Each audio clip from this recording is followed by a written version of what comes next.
Ok, bonjour à tous la famille, j'espère que vous allez bien. Nous voilà dans une nouvelle vidéo, c'est Ange de l'Europe à l'Afrique. Ici on parle de business, d'entrepreneuriat, de beaucoup de choses.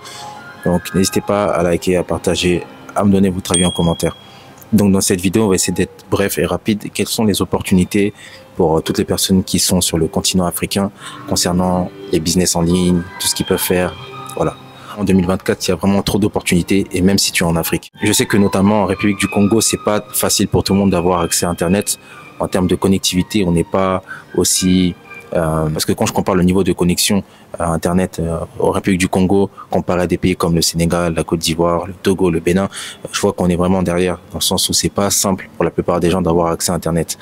Cependant, si vous avez accès à Internet, parce que nombreux se connectent quand même de temps en temps, notamment sur WhatsApp, sur TikTok, vous devriez plus penser à devenir un producteur plutôt que d'être un consommateur. Donc je m'explique, quand je dis producteur plutôt que de consommateur, la plupart des gens, notamment en République du Congo, quand je regarde bien, j'ai bien observé, la plupart des gens, ils vont toujours être sur WhatsApp pour regarder les stories des gens, pour partager les stories TikTok, ou alors ils vont aller sur TikTok pour aller danser, voilà.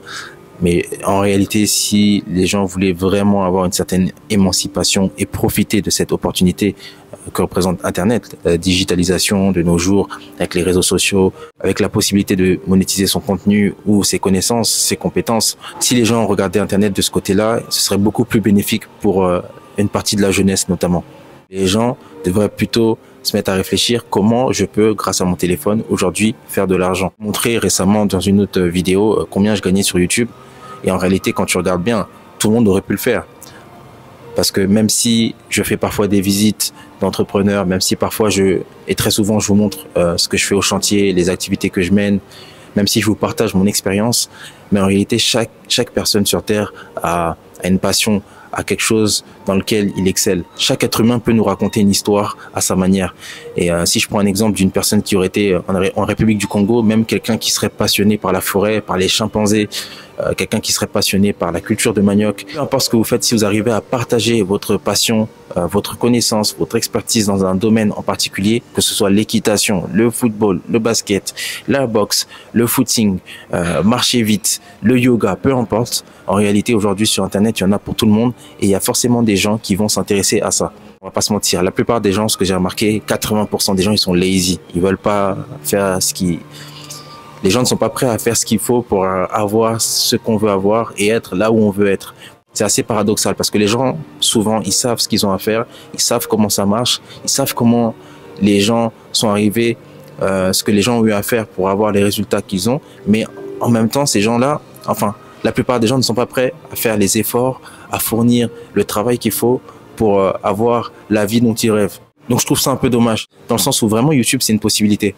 Voilà, encore une fois, je l'ai dit, et ce que j'ai remarqué, ce que j'ai pu observer, si je pouvais donner des conseils, des tips à des personnes qui font du contenu au pays, il y a beaucoup de personnes qui sont dans la diaspora, nées en France ou nées en Afrique, qui adorent regarder le contenu du pays. Il y a beaucoup de personnes pour qui regarder les images, les vidéos du pays, c'est avoir des souvenirs, c'est se rappeler une époque là où ils vivaient encore au pays, c'est avoir des mises à jour sur ce qui se passe, sur les tendances. Donc, peu importe la niche sur laquelle vous souhaitez vous lancer, il y a de fortes chances pour que ça marche. Voilà, tout ce que vous avez à faire, c'est créer du contenu.